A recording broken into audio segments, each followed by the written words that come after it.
ఆరాధనా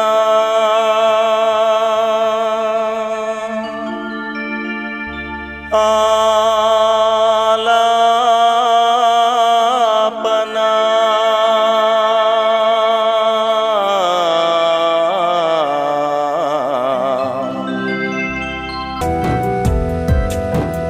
ఆయుష్ కాలము 70 ఏండ్లే, అధిక బలము ఉన్న 80 ఏండ్లే. ఆయుష్ కాలము 70 ఏండ్లే, అధిక బలము ఉన్న 80 ఏండ్లే. అయిన వాటి వైభవము ఆయాసం దుఃఖమే, దినాలు గతించిపోవునే, దినాలు గతించిపోవునే. తీసుకువచ్చింది ఏమీ లేదు, తీసుకువెళ్ళేది యేసు మాత్రమే. తీసుకువచ్చింది ఏమీ లేదు, తీసుకువెళ్ళేది యేసు మాత్రమే.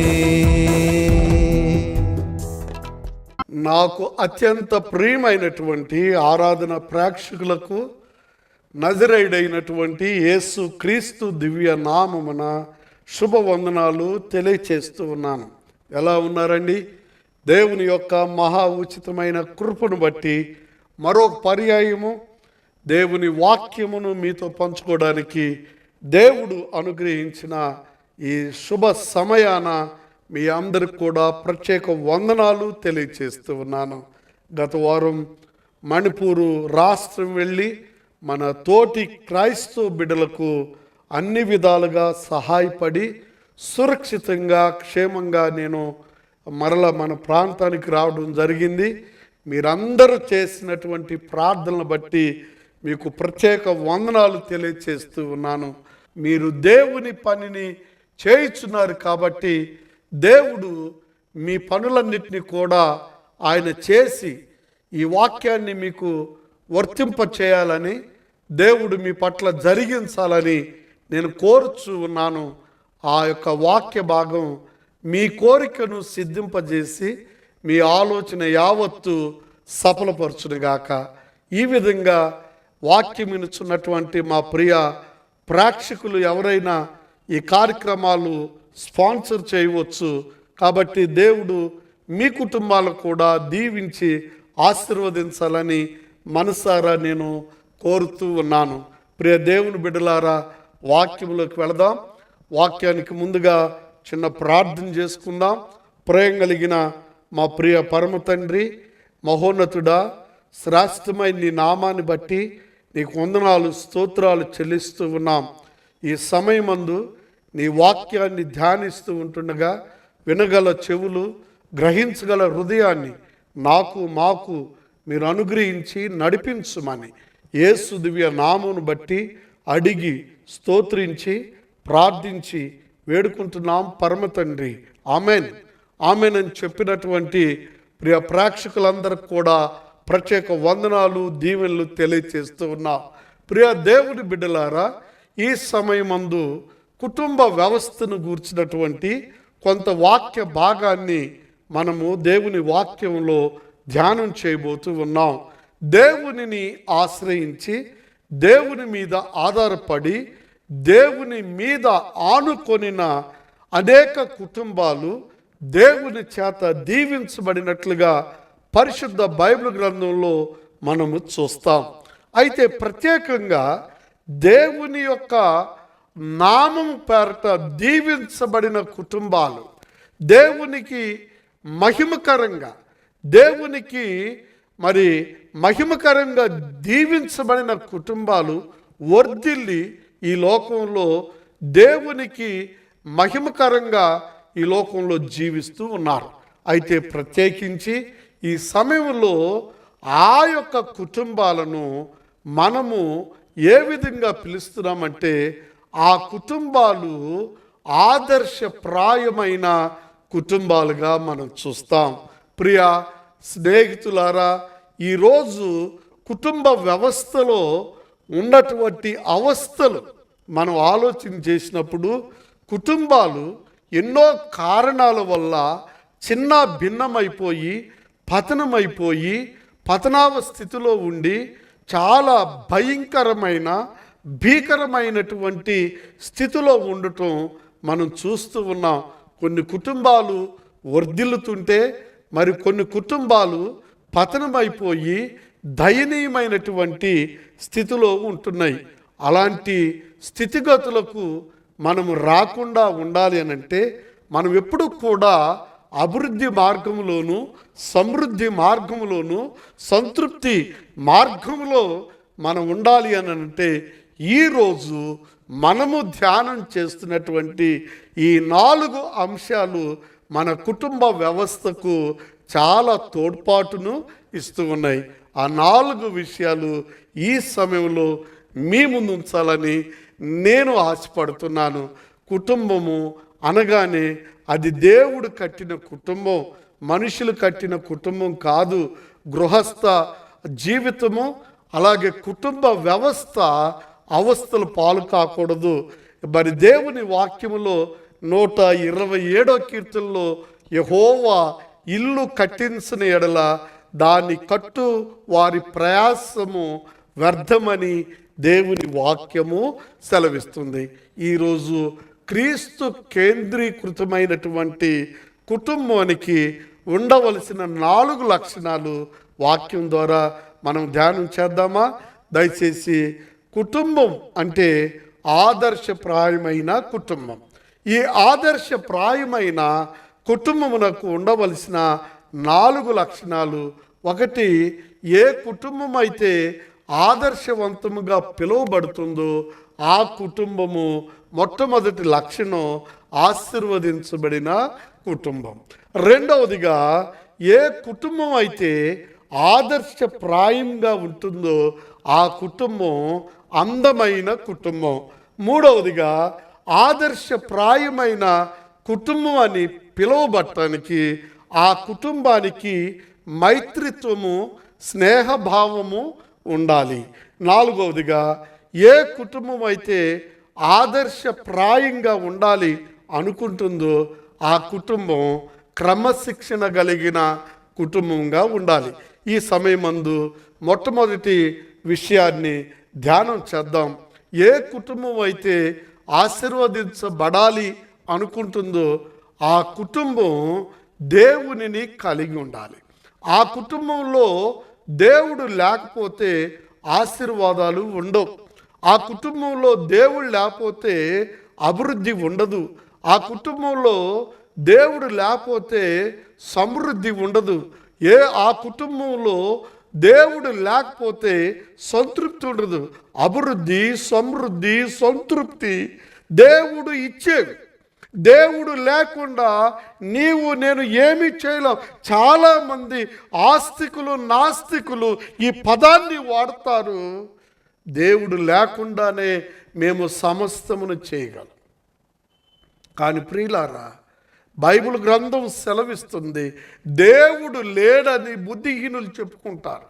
క్రీస్తునందు ప్రియులారా, మన కుటుంబములోని మనము ఆదర్శప్రాయంగా బ్రతకాలి అని అంటే, మన కుటుంబం మాదిరికరంగా ఉండాలి అంటే, మన కుటుంబం దీవించబడాలి అని అంటే దేవుని భక్తుడు ఈ విధంగా సెలవిస్తూ ఉన్నాడు.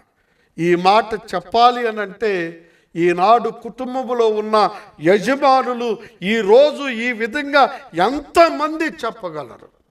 చూడండి, దేవుని వాక్యము యెహోషువ గ్రంథం 24వ అధ్యాయము 15వ వచనాన్ని మీరు చూడండి. అక్కడ యెహోషువ ఈ మంచి మాట చెబుతున్నాడు. మీరు ఎవరిని సేవిస్తారో తెలియదు, కానీ నేనును నా ఇంటి వారు యెహోవాను సేవిస్తాను. నేనును నా ఇంటి వారు. ఈనాడు చూడండి, ఈ మాట ఎంతమంది కుటుంబ యజమానులు ఈ మాట చెప్పగలరు? చెప్పలేరు. ఎందుకనంటే భార్యదొక దారి, భర్తదొక దారి, కుమారులదొక దారి, కుమార్తెలదొక దారి. ఏంటి డాడీ నువ్వు చెప్పేది నాకు, ఏంటి మమ్మీ నువ్వు చెప్పేది నాకు, మీరు చెబితే మేము వినాలా, మేము చెబితే మీరు వినాలి అని ఇలా డామినేటెడ్ జరుగుతున్నటువంటి పరిస్థితులలో, రోజులలో మనం ఉంటున్నాం. ఎంత భయానకమైనటువంటి స్థితి. తల్లిదండ్రులకు ఎదురు చెప్పేటువంటి కుమారులు, తల్లిదండ్రులకు ఎదురు చెప్పే కుమార్తెలు, కుమార్తెలు బట్టి తల్లులు, కుమారులు బట్టి తండ్రులు తలకై పట్టుకొని నాడు తల్లడిల్లుతున్నటువంటి దినాల్లో మనం ఉన్నాం. క్రీస్తునందు ప్రియులారా, మీ తల్లిదండ్రులకు కన్నీళ్లు తెప్పిస్తే అది మీకు ఎంత శాపగ్రస్తమో గుర్తెరగాలి. మీ తల్లిదండ్రులకు దుఃఖము ఏ విషయంలోనైనా తెప్పిస్తే అది మీకు ఎంత శాపమో ఆ కుటుంబం ఆదర్శప్రాయమైన చెప్పలేను. కుటుంబ వ్యవస్థ అవస్థలు పాలవటానికి ఎదురు తిరిగి మాట్లాడుట,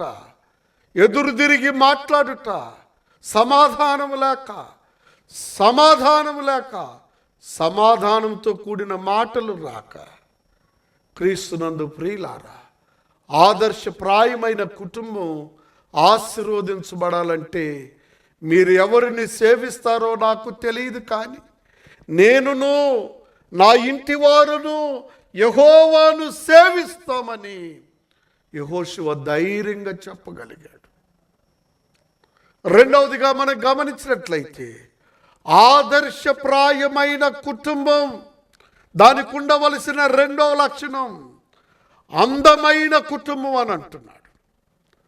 కుటుంబమునకు అందం, గృహస్థ జీవితానికి అందం, వారు కట్టుకున్న ఇల్లు, వారింట్లో ఉన్నటువంటి ఫర్నిచర్, వారింటికి వేసుకున్న రంగులు, హంగులు, ఇవేవి అందమని నేను చెప్పలేను. సామెతల గ్రంథకర్త శ్రేష్టమైన పలుకు పలికి ఉన్నాడు. అందం మోసం, సౌందర్యం వ్యర్థం అన్నాడు. ఇంట్లో ఉన్న వస్తు సామాగ్రి, ఇంట్లో ఉన్న రంగులు, అంగులు, కుటుంబం, గృహస్థ జీవితం గొప్ప అలంకరణతో ఉండొచ్చు, కానీ నేను చెప్పాలనుకున్నటువంటి అందమేంటో తెలుసా? దేవుని వాక్యము సెలవిస్తుంది. కుటుంబంలో ఉన్నటువంటి వ్యక్తులు మీకులా ఎర్రగా, బుర్రగా, తెల్లగా ఉన్నారా అని కాదు, నాకులాగా నల్లగా ఉన్నారని కాదు. మరి ఏంటయ్యా ఈ అందం? ఏంటమ్మా ఈ అందం అని అంటే, కుటుంబంలో ఉన్న వ్యక్తులు వారి ముఖాలలో చిరునవ్వు, వారి ముఖాల్లో ఉన్న ఆనందం ఆ కుటుంబానికి అందమని నేను చెప్పగలను. నీకు ఎన్ని ఉంటే ఏమి, నీ ముఖంలో సంతోషం లేకపోతే నీ హృదయం అంతా కూడా చీకటితో నిండిపోయి ఉంటుంది. నీ హృదయం విచారకరంగా ఉంటుంది. ది బెస్ట్ సైకాలజీ మత్తయి సువార్త 12వ అధ్యాయం 42వ వచనాన్ని చూడండి. హృదయము నిండిన దానిని బట్టి నోరు మాట్లాడుతుంది. సైకాలజీ ఎక్కడి నుంచే పుట్టుకుంటూ వచ్చింది. నీవు నవ్వాలి అనంటే హృదయంలో ఆనందం లేకుండా, సంతోషం లేకుండా, సమాధానం లేకుండా నీ ముఖంలో చిరునవ్వు రాదు. దేవుని వాక్యం సెలవిస్తుంది. ఫిలిప్పీ పత్రిక 4వ అధ్యాయము 4వ వచనాన్ని మీరు ఒకసారి చదవండి. బైబిల్ తీసుకున్నారా? బైబిల్ చూస్తున్నారా? దయచేసి చూడండి. వాక్యం ఎల్లప్పుడూ ప్రభువునందు ఆనందించుడి, మరలా చెప్పుదును ఆనందించుడి. Rejoice in the Lord, again I say rejoice. ఎల్లప్పుడూ ప్రభువునందు ఆనందించమని అన్నాడు. ప్రభువుకి నువ్వు దూరంగా ఉంటే ఆనందించలేవు. ప్రభువునకు సమీపంగా ఉంటే నువ్వు గొప్పగా ఆనందిస్తావు. నువ్వు ప్రభువు నీకు దూరంగా ఉంటే నువ్వేమాత్రం కూడా సంతోషించలేవు. కోట్ల ఆస్తి ఉండొచ్చు, ఎన్నో అంతస్తులు ఉండొచ్చు, ఎంతో హోదా ఉండొచ్చు, నీకన్నీ ఉన్నా నీ హృదయంలో ఆనందం లేకపోతే, నీ హృదయంలో సంతోషం లేకపోతే నీ స్థితి చాలా భయంకరంగా ఉంటుంది. నువ్వు సాధించినటువంటి సంపాదన బట్టి నువ్వు ఎక్కువగా సంతోషించలేవని నేను చెప్పగలను. నువ్వు సంపాదిస్తున్నటువంటి సంపాదన వల్ల నీవు సంతోషాన్ని కొని తెచ్చుకోలేవు. ఈ సంతోషం సినిమా చూస్తే 2.5 గంటలు, సీరియల్ చూస్తే కొన్ని గంటలు, స్నేహితులతో ఉంటే కొన్ని గంటలు, కానీ జీవితాంతం సంతోషం కావాలంటే యేసుక్రీస్తు ప్రభువునందు నీకు ఆ సంతోషం దొరుకుతుంది. మార్కెట్లో దొరకదు, అంగట్లో దొరకదు, ఎక్కడ దొరకనటువంటి ఆనందం క్రీస్తు ప్రభువునందు నీకు దొరుకుతుంది. అందుకనే ఆదర్శప్రాయమైనటువంటి కుటుంబం, అందమైన కుటుంబం అనడానికి నీవు క్రీస్తు ప్రభువునందు ఉండి క్రీస్తులోకి వచ్చినప్పుడు నీ హృదయము శాంతి సమాధానమునకు నిలయముగా ఉంటుంది. నీ హృదయములో శాంతి ప్రవేశించినప్పుడు, సమాధానము ప్రవేశించినప్పుడు నీ ముఖములో ఆనందము, కళ, ఓ గ్లో నీలో, నీ ముఖంలో ప్రకాశమానంగా ఉంటుంది. దేదీప్యమైనటువంటి కాంతియుతమైనటువంటి ముఖాన్ని దేవుడు నీకు ఇస్తూ ఉన్నాడు. అందుకే యెషయా గ్రంథం 9వ అధ్యాయము 6వ వచనంలో సమాధానమునకు కర్త అని యేసుకు పేరు పెట్టబడ్డది. ఆ సమాధాన కర్తలో నీవున్నావా? ఆ సమాధాన కర్తలో నీవు అంటుగట్టబడి ఉన్నావా? ఆ సమాధాన కర్త సంఘములో నీవు ఉన్నావా? ఆ సంఘములో ఉండి కూడా ఆ సమాధానము, ఆనందమును పొందలేక అందహీనుడుగా ఉంటున్నావా? దేవుని వాక్యము నిన్ను హెచ్చరిస్తూ ఉన్నది. మూడవదిగా, ఆదర్శప్రాయమైన కుటుంబానికి ఉండవలసినటువంటి 3వ లక్షణాన్ని మనము ధ్యానం చేద్దాం. ఈ 3వ లక్షణం మైత్రిత్వము కలిగింది, అంటే స్నేహభావము. ఈ స్నేహభావము అనేది చాలా విషయాల్లో మనల్ని చెడగొడుతుంది అన్నాడు. బైబిల్ గ్రంథం కూడా స్పష్టమైన మాట, దుష్ట సాంగత్యము మంచి నడవడిని చెరుపుతుంది అన్నాడు. అలాంటి సాంగత్యాన్ని గురించి మరొక సామెత రాయబడ్డది. 6 నెలలు వారితో సహవాసం చేస్తే వారు వీరవుతారు, వీరు వారవుతారని రాయబడ్డది. మరి మన సహవాసం ఎలా ఉండాలి? దేవుని వాక్యము సెలవిస్తుంది. కొరింథీ పత్రిక 6వ అధ్యాయము 14వ వచనాన్ని చూడండి. అక్కడ రాయబడ్డది ఏంటంటే, మీరు అవిశ్వాసులతో జోడుగా ఉండకుడి, నీతికి దుర్నీతికి ఏమి పొత్తు, వెలుగునకు చీకటితో ఏమి సాంగత్యం. ఈ మాటలు వింటున్నారా? మరి మన సహవాసాలు, మన ఫ్రెండ్షిప్ చిన్నప్పుడు ఎలా ఉన్నాం, నడి వయసులో ఎలా ఉన్నాం, వృద్ధాప్యంలో ఎలా ఉంటున్నాం, చాలా జాగ్రత్త. చాలా పర్యాయాలు నా స్నేహితుడు నమ్మి నేను ఇలా నష్టపోయాను, నా స్నేహితురాలు నమ్మి నేను ఇలా తయారైపోయాను, నా పరిస్థితులు ఇలా అవడానికి సహవాస దోషం. ఆ సహవాస దోషం వల్ల కుటుంబాలు పతనమైతూ ఉన్నాయి, ఆ కుటుంబాలు నాశనం అవుతున్నాయి. చీకటి సహవాసాలు, చీకటి చాటింగ్లు, చీకటి మంథనాలు, చీకటి పనులు, చీకటి కార్యాలు ఈరోజు కుటుంబాలని పతనం చేస్తూ ఉన్నాయి. చాలా జాగ్రత్త. ఎవరు చూడలేదు అనుకున్నావు, ఎవరు చూడలేదని అనుకుంటున్నావు, ఎవరికి తెలియదని అనుకుంటున్నావు. ప్రియ దేవుని బిడ్డ, నీ సహవాసాన్ని బట్టి నీ స్నేహాన్ని బట్టి ఎంతగా నష్టపోయావో, ఎంతగా కుమిలిపోతున్నావో నీకు తెలుసు. ప్రభు దగ్గర, ప్రభుతో సహవాసం చేయి. ప్రభు దగ్గరికి రా. ప్రభు నీకు సమస్తాన్ని సమకూర్చి నీ కుటుంబాన్ని నిలబెట్టగలిగిన శక్తి నీకు ఇస్తూ ఉన్నాడు. ఆయన దగ్గరకు వస్తే నీవు ఆయనతో సహవాసం చేసిన ఎడల, ఆ క్రీస్తు ప్రభుతో నువ్వు సహవాసం చేసిన ఎడల నీ కుటుంబాన్ని కట్టబోతున్నాడు.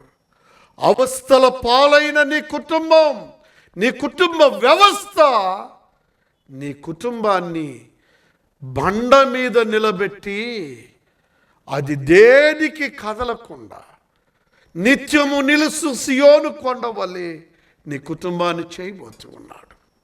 నాలుగోదిగా మనం గమనించినట్లయితే ఆదర్శప్రాయమైన కుటుంబం యొక్క 4వ లక్షణం, ఇది క్రమశిక్షణ కలిగిన కుటుంబం. క్రమశిక్షణ అనగానే కుటుంబ వ్యవస్థలో తల్లిదండ్రులు, పిల్లలు తల్లిదండ్రులు, మనవళ్ళు మనవరాండ్రు ఉంటే ఒకరినొకరు ఎదురు చెప్పుకోరు, ఒకరినొకరు గొడవలు పడరు, ఒకరినొకరు తగువులు పడరు, ఒకరినొకరు దూషించుకోరు. ఏదైనా కుటుంబంలో సమస్య వస్తే ఆ సమస్య గుమ్మము దాటకుండా పరిష్కరించుకుంటారు. ఆదర్శప్రాయమైన కుటుంబం సమస్యలు రాకుండా ఉండాలి అంటే కుటుంబములో నిత్యము కుటుంబ ఆరాధన జరగాలి. రెండవది, క్రమశిక్షణ కలిగిన కుటుంబంలో ఆ కుటుంబం అంతా ఒకటే దేవుణ్ణి ఆరాధిస్తారు. ఆ కుటుంబం అంతా కలిసి ఆరాధిస్తారు. ఆ కుటుంబం అంతా కలిసి ప్రార్థిస్తారు. ఆ కుటుంబం అంతా కలిసి ఒక్కసారి గుడికి వెళ్తారు. కానీ తల్లి ఒకసారి, పిల్ల ఒకసారి గుడికి వెళ్ళరండి. ఆ గుడికి వెళ్ళటమే ఓ పెద్ద క్రమశిక్షణ. ఆ క్రమశిక్షణ లేని కుటుంబాల్లో ఈ రెండు ఉండవు. ఒకటి సర్దుబాటు ఉండదు, రెండవది దిద్దుబాటు ఉండదు. ఈ సర్దుబాటు దిద్దుబాటు వలన కుటుంబము క్రమశిక్షణలోకి వస్తుంది. ఇలాంటి కుటుంబాలు పోలీస్ స్టేషన్ల దాకా వెళ్ళరండి. ఇలాంటి కుటుంబాలు కోర్టుల దాకా వెళ్ళవండి. క్రమశిక్షణతో, శాంతియుతంగా, సంఘీభావంతో కుటుంబాన్ని కట్టుకుంటారు. కుటుంబాన్ని కట్టుకోవాలన్నా, కుటుంబాన్ని సమస్యల్లోకి నెట్టుకోవాలన్నా, సమస్యల్లోకి నెట్టుకోవడానికి చేసేది ఉద్రేకంతో మాట్లాడటం. ఈ ఉద్రేకంతో మాట్లాడటం వల్ల కోపం పెరిగిపోయి కుటుంబం వ్యవస్థ అవస్థల పాలవుతుంది. ఇలా పాలవకుండా ఉండాలంటే ఈరోజు ఒక 3 మాటలు చెప్తాను. ఒకటి, ఏ సందర్భాలలో మనము వాడవలసిన పదాలు ఎదుటి వారికి కోపం రాకుండా అవునా, అలాగా, సరే అంటే ఎన్నడూ ఎవరు కూడా నీ పట్ల కోపం చూపించరు. నీ కుటుంబం కట్టుకోవాలంటే అలా అవునా, అలాగా, సరే అంటూ సర్దుబాటుతో, దిద్దుబాటుతో నువ్వు ఉంటే దేవుడు నీకు సహాయం చేయబోతున్నాడు. చిన్న ప్రార్థన.